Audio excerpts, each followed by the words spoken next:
গাড়ি তো লয় আর মারিয়া ফেলা যাচ্ছে।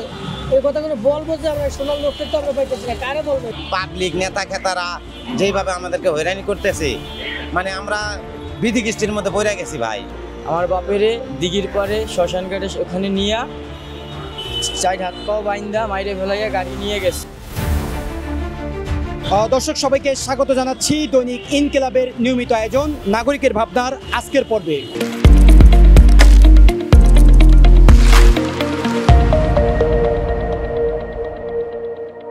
ঢাকার রাস্তায় প্রতিদিন হাজারো যাত্রী বহন করেন রিক্সা চালকরা, কিন্তু তাদের আয় ব্যয়, স্বস্তি আর নিরাপত্তা কেমন চলছে তাদের জীবন, সেটি জানার চেষ্টা করব নাগরিকের ভাবনার আজকের পর্বে।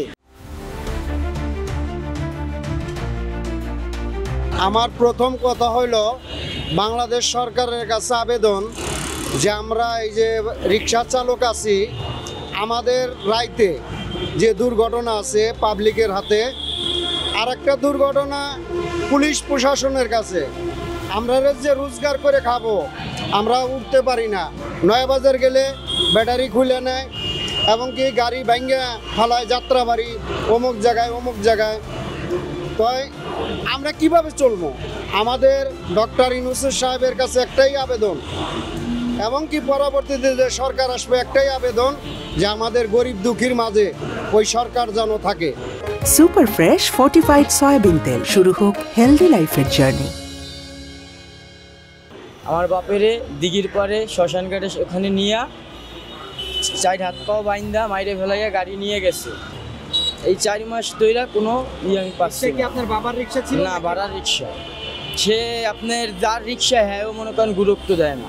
প্রশাসন খালি আশ্বাসই দেয় যে পারবো আমরা ধরতে, কিন্তু এখন পর্যন্ত আর কিছু হয় না। আপনার গাড়ি ধরলেই 1200 টাকা দিয়ে ছাড়ানো লাগে। এটা হয়রানির শিকার মনে করেন কেউ আটকায় মনে করেন গাড়ি সাইড করাইয়া টাকা খায়। এছাড়া মনে করেন লিটেরা কেউ উড়াই নিয়ে যায় গাড়ি। এগুলো করে সার্জেনরা করে, মানে করায় তো আপনার বড় পার্টিরা, বুঝেন নাই? মনে করেন গাড়ি নিয়ে সকালে বাইরে এলে সারাদিন তো চালান যায় না, 1 চার্জ দিয়ে গাড়ি না 2 চার্জ দিয়ে চালাইতে হয়। তাতে আপনার গাড়ি জমা 500 টাকা দিয়ে আমার 500 টাকা থাকে। সংসারে দিলে মনে করেন নিজের পকেট খরচটাও থাকে না পরে। প্রথমত কি আমরা তো গরিব, আমরা তো রিক্সা চালাই, গরিব বলাই। আমাদের যেইভাবে হয়রানি করে, এই যে মনে করেন গাড়ির জমা 450 টাকা, আবার নিজে খাই হোটেলে 200 টাকা, এরপরে আবার নিজের বেতন রাখতে হয় 500 টাকা। এই রাখ থেকে যে পরিস্থিতির মধ্যে পড়ি আমরা, পুলিশ যেইভাবে হয়রানি করতেছে এবং পাবলিক নেতা খেতারা যেইভাবে আমাদেরকে হয়রানি করতেছে, মানে আমরা বিধি কিস্তির মধ্যে পড়ে গেছি ভাই। মানে আমাদের আর মানে করার কিছু নাই, এরকম একটা অবস্থা। আর এত কষ্ট করে যায়ও, আবার ওই পারে গেলে পুলিশ ধরে গাড়ি ডাম্পিংয়ে নেওয়া যায়, আবার ডাম্পিং থেকে আমাদেরকে ছাড়াইতে নিয়ে গেলে 3000 টাকা লাগে, 700-800 টাকা লাগে, আবার সাথে ছাড়াইতে গেলে 1250 টাকা নেয়। এইভাবে আমাদের খুব কষ্ট হয় ভাই। দোকান থেকে যে বলবো, এটা আমরা বলবো কার কাছে?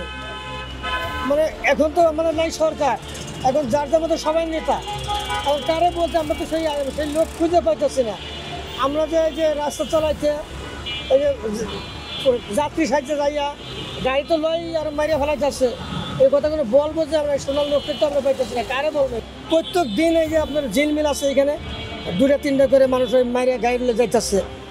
উনি তো শুনতেছে, দেখতেছে, পুলিশও জানে, কিন্তু এর তো কোনো প্রতিকার হচ্ছে না। এনে যে একটা পাহারা দিব বা দেখবো যে আসলে ঘটনা কীভাবে হইতেছে, এটা তো করতেছে না। রিক্সা চালকরা চান তাদের ঘামের প্রতিটি ফোঁটা যেন ন্যায্য মর্যাদা পায়। নাগরিকের ভাবনার আজকের পর্ব থেকে বিদায় নিচ্ছি। দেখা হবে অন্য কোনো পর্বে অন্য কোনো তথ্য নিয়ে। সে পর্যন্ত সবাই ভালো থাকবেন, সুস্থ থাকবেন। আল্লাহ হাফেজ। শুধু ফ্রেশই উন্নত মানের সয়াবিন বীজ ইম্পোর্ট করে নিজেদের ফ্যাক্টরিতে উৎপাদন করে বলে তেল থাকে ফ্রেশ, যা আপনার ব্যাড কোলেস্ট্রল কমায়।